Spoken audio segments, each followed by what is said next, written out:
At Asymmetric Solutions, our mission is to provide experienced, customer-focused operational services that directly contribute to increasing the survivability of those that put themselves in harm's way on behalf of others. Keith Waldrop, CEO of Asymmetric Solutions. We primarily provide services to U.S. government, Department of Defense specifically, law enforcement entities. We do have some civilian training, and then we have a security sector, research and development, logistical procurement, and supply support sector as well. The professionals that come through Asymmetric are obviously active duty law enforcement or military personnel, and those individuals, obviously, for a living, put themselves in situations that potentially cost themselves their lives, their team members' lives.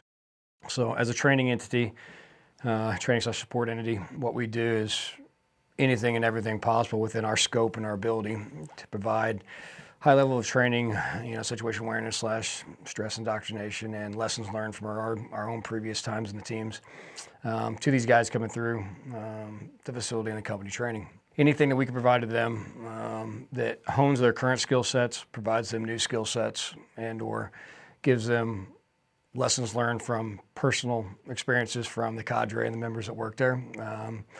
We give them as much of it as possible in the limited amount of time that we have them, because all of those things I just rattled off greatly contribute to potentially, again, increasing that survivability. When you're talking about active law enforcement or military personnel, that's what they do for a living, is prepare themselves and put themselves in situations to potentially kill or be killed.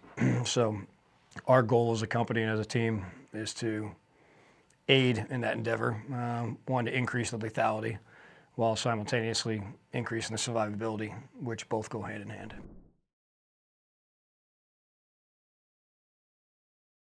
The more training scars / gameisms that are put into training, the more detrimental it is to a guy going downrange. Realistic training environments are imperative to successful missions downrange. You can use computer-based simulated training. You can use Connex boxes and all kinds of various things to simulate an environment in which you're going to be deploying to or operating in and out of. Getting as close to realistic as possible is always the best option for anybody preparing for any type of mission. So the consequences of not doing that are basically the shell shock of showing up in an environment in which you feel ill-prepared for, have somewhat of a lack of confidence in your ability to operate there because what you thought it was going to be is not what it ends up being.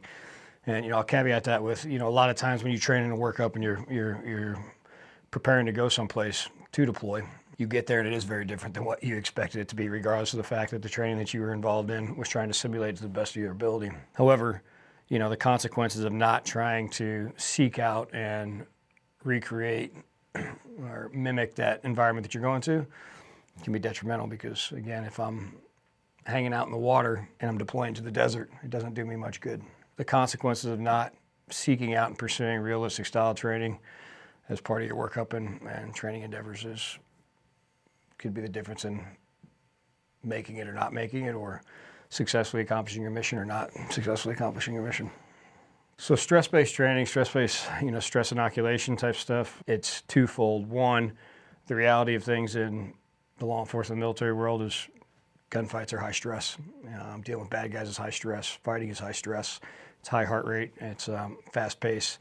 And, not recreating that to the best of your ability in a training environment, you won't be able to prepare yourself or understand exactly what it is like to experience that at some level prior to actually getting into it. So it's twofold. One, it shows you your weaknesses from your training side of the house. So I may be really, really good shooting on a target, over and over and over again in a completely sterile environment, controlled environment, flat range, doing my thing.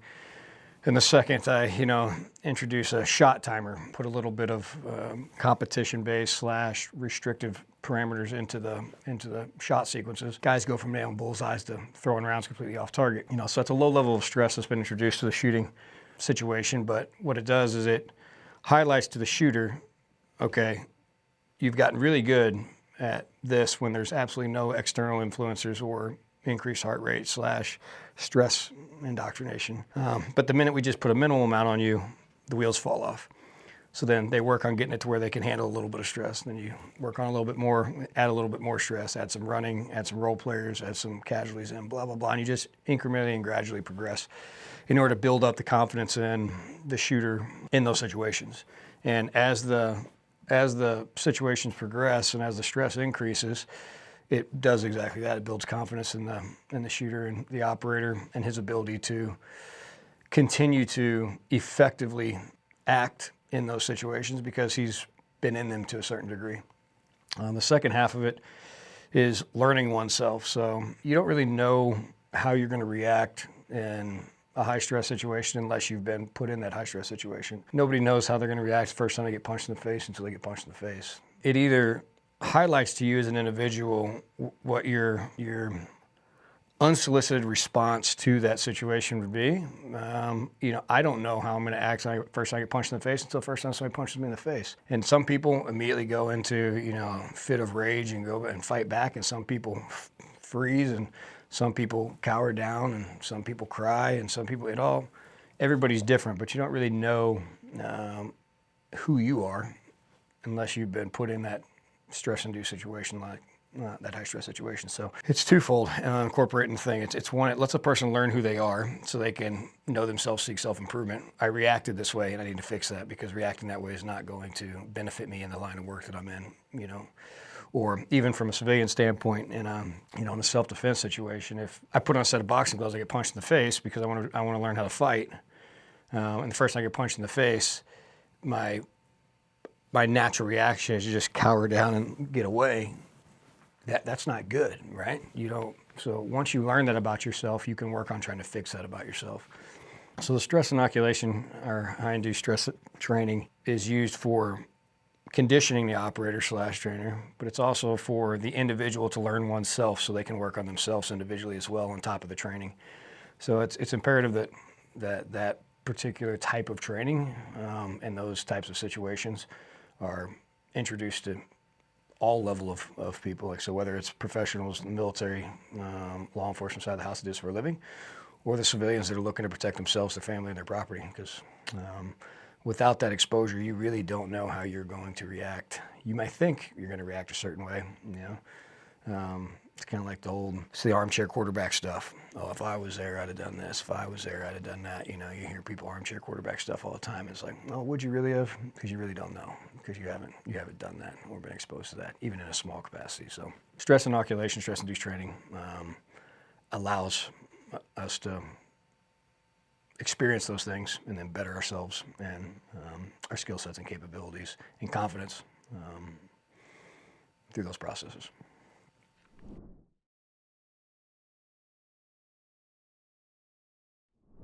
So types of training and services, we do, a handful of specialty type training, sub-training, warfare training, high-speed evasive driving, technical off-road driving, MEO, maritime interdiction operations, /VBSS, vessel burst search and seizure. We also provide, direct support / refinement to the core capabilities and skill sets of LE and military, the direct actions, the special reconnaissance, special activities, the core stuff that all the teams do as well. And then we provide, the facilities for where teams can come to the locations and just do internal training. We act as direct support, log support, and backside support for them. And then do the same thing for, various companies that do research and development and testing, stuff like that. So they can come out to the compound, use the facilities for their testing, use the ranges for their testing, and then tap into our subject matter experts, the guys that work there, been there, have deployed with these types of weapons or have been around similar types of weapons, and provide feedback for them.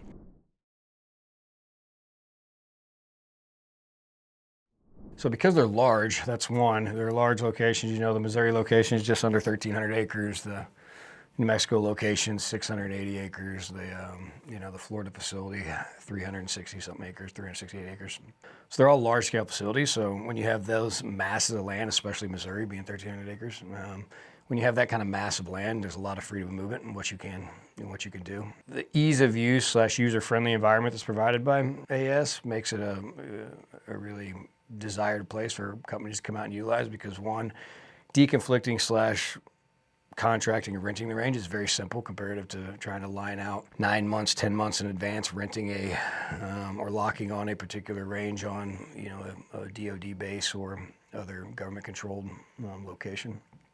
So people can call us and need a range in 48 hours, and if it's not occupied by another unit, then we'll make it happen. We'll turn around and make it happen. The odds of doing that on a DoD facility is just almost non-existent. You know, you're competing with hundreds of other entities and units and teams and people that are trying to get on the same ranges and same time frames, which is why, again, you're forecasting things out for months, sometimes years, just to get on them. So the ease of use, ease of movement, minimal restrictions, and you know, freedom of movement to do what needs to be done on the sites is really what makes it desired and a unique place for people to use on that front.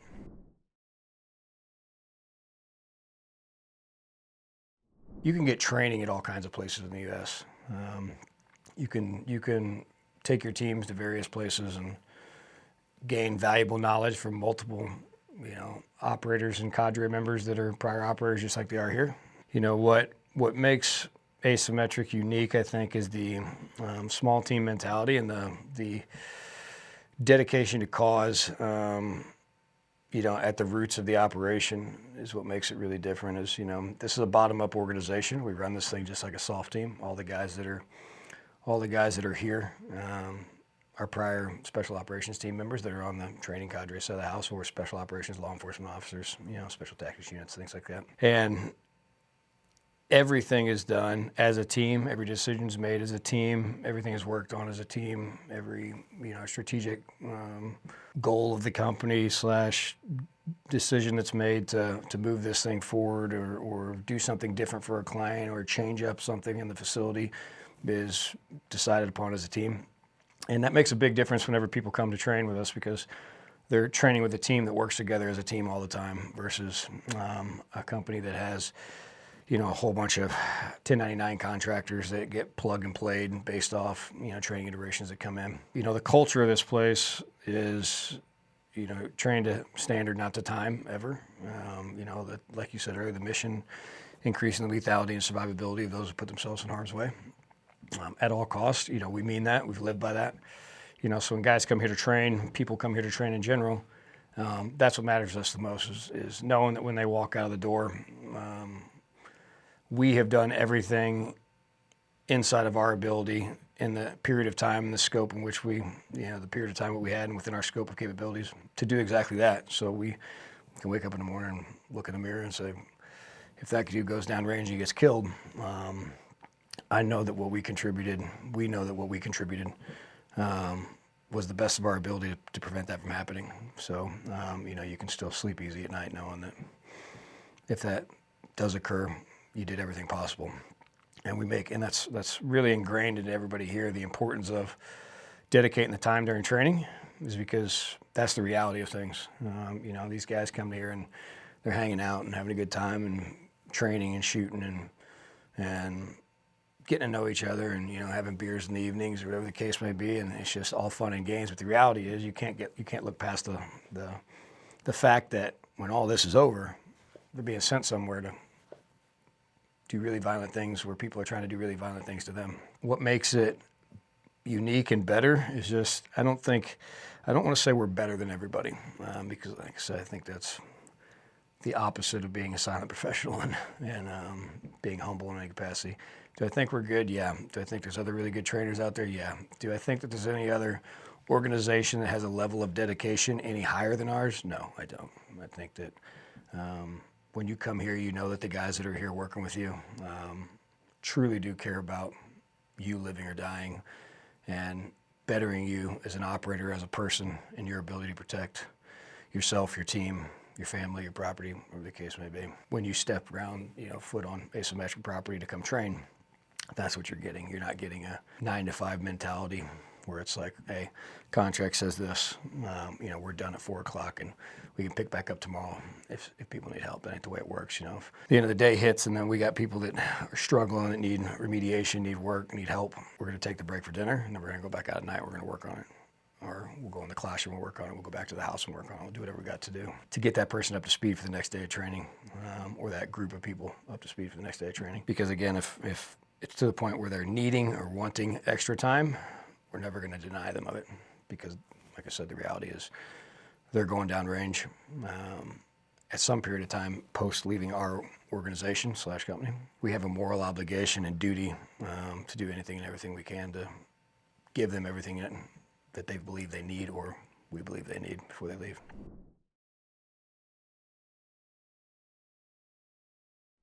So fortunately, I can say that we've always got extremely positive feedback across the board. We have student review forms that are handed out on the backside of every iteration. Obviously, we talk to students face-to-face, talk to leadership face-to-face, but we have documented, individual after-action reports / course review forms that we hand out and then we take back at the end of every course. Everything we've ever received back has been, 5-star ratings on every iteration that we've put together as a company for all of our pillars of the company, all of our sectors of the company.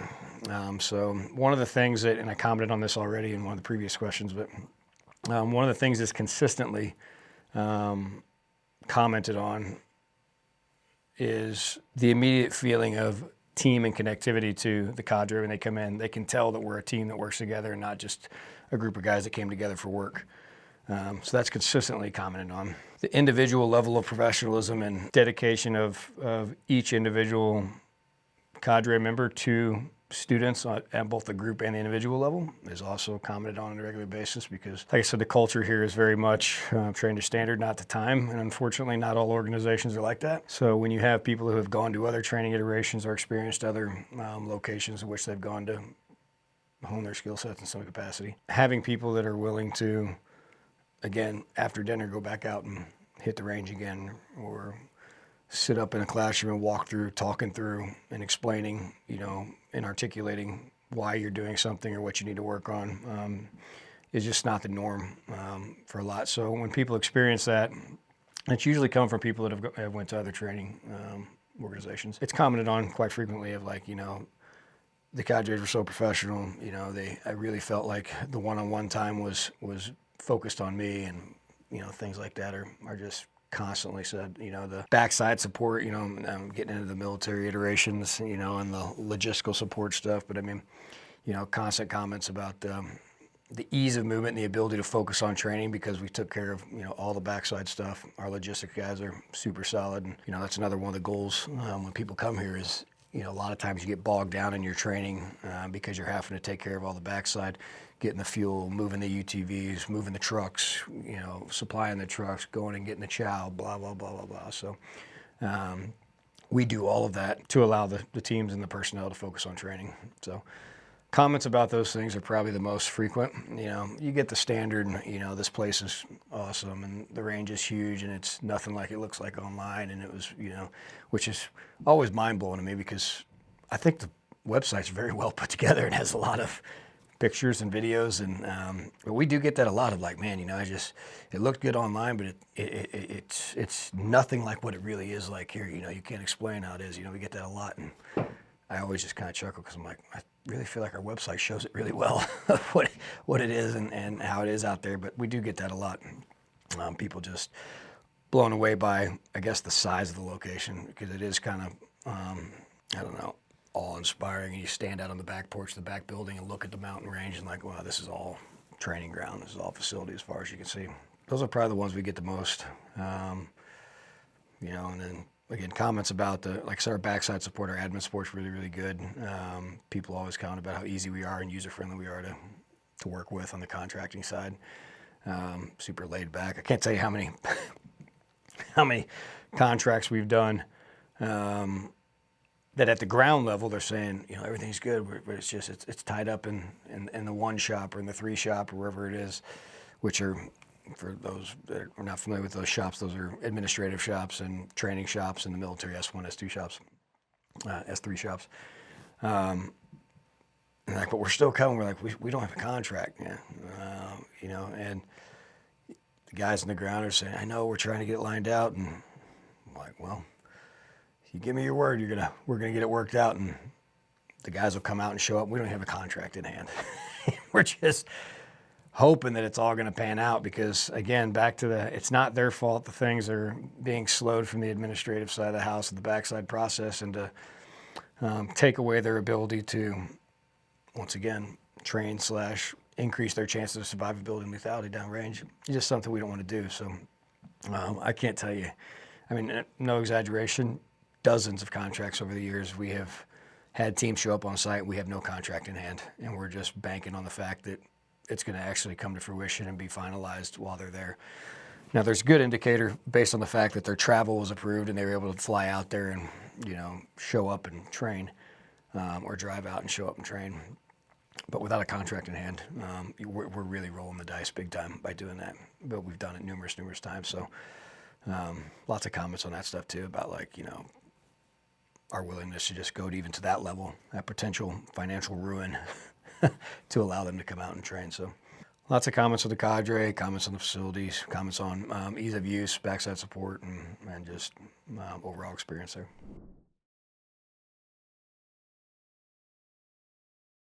Pretty simple. I mean, all your standard mediums. So the website's pretty user friendly at this point. You don't have to dig for a way to contact us or reach out. It's fairly simple. You click on it, and it's got a little form, fills out your information, and then a little note section there that says this is what I'm looking to do. That will go to our info line, our info email. It gets filtered out and gets sent to the section head specific to the area of interest that are in, and then they reach out to the person that reached out for their training. And at that point, it's a ground level conversation, trying to figure out what it is that you want to do, and then we discuss what we can do, what we can't do, if we can do it, how we can do it, and then it just all goes from there. You could call in too. So obviously there's 1-800 number you can call into. You'll end up receiving Miss Nancy Jordan on the other end of the line. Very pleasant, pleasant woman to speak to. Sometimes comical on the phone, so you may have a somewhat of a laughable conversation with her as you call in for your serious level of training. But yeah, you can call in, you can email in. Once you've reached in, it's very common for whatever section lead is assigned to the info request to give you a personal line where now you can text and call. Personal lines on top of the company lines. Long answer to your simple question, all your standard forms, all your standard mediums can be utilized for reaching out to us for training. Website, email, phone, text, or you can just drive down to the compound and show up down there and knock on the door and say, I've heard of the place. We usually have people on site every day. Facility director down there, so wouldn't be the first time. And we encourage people to come down and check the place out. Especially if they're looking at it for a potential site to train themselves, their family, their units at. So call, email, text, drive down, tap on somebody's shoulder in a gas station wearing an ass hat. There's a billion ways you can reach out to us, but pretty easy.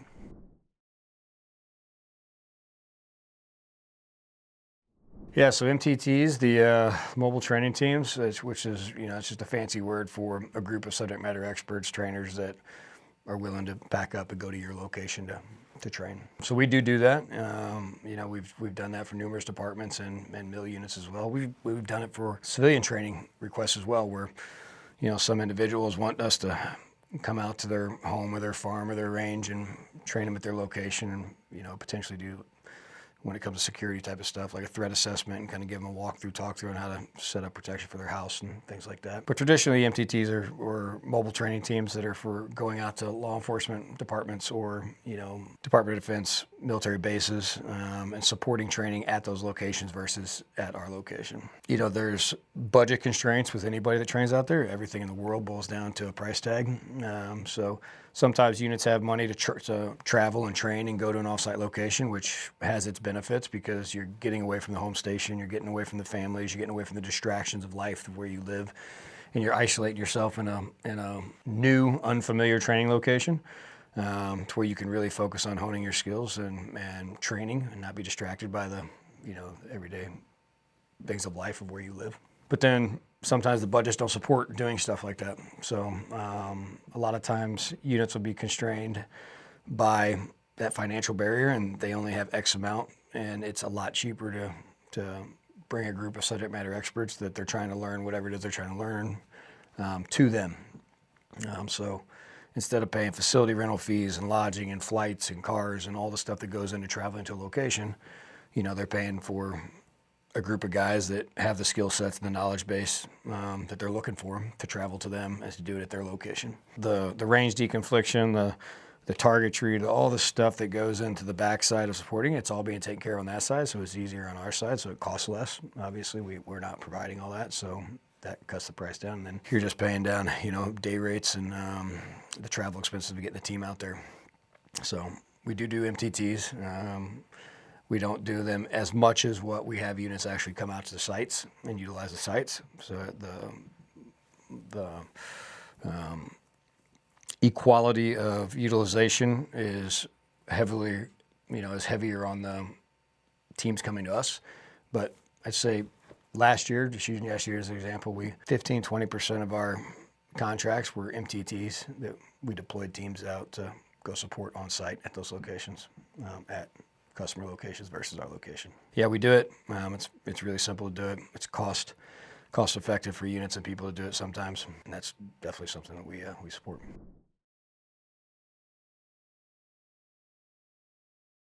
Yeah, so if companies want to come out and utilize the facility or the location for any type of research and development or weapons testing in any capacity, it's really simple. It's the same as a unit wanting to reach out to us for training.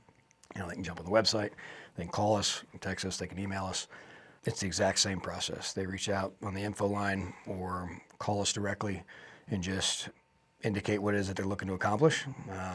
We'll chat with them, put them in touch with our facility director as well as our Chief Operating Officer, so they can talk about exactly what it is that they're wanting to accomplish, what it is they're wanting to test. We make sure that we can accommodate, i.e. make sure there's not some sort of explosive, barrier / weapons limitation that they're trying to use that we can't support. I.e. like if somebody called and said we want to come in and drop 500-pound JDAMs in your Missouri location, and have to say, we can't do that.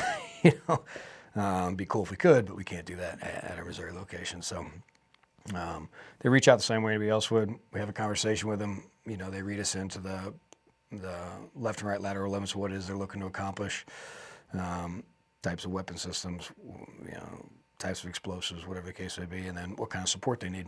Sometimes they just want to use the facility. Sometimes they want the facility plus subject matter experts, soft guys that are potentially can give them feedback on the weapons or the systems that are being done. We get that all worked out and then get a contract put in place. Email, call, direct discussion, deconfliction / verification of capability and support capability, and then contract.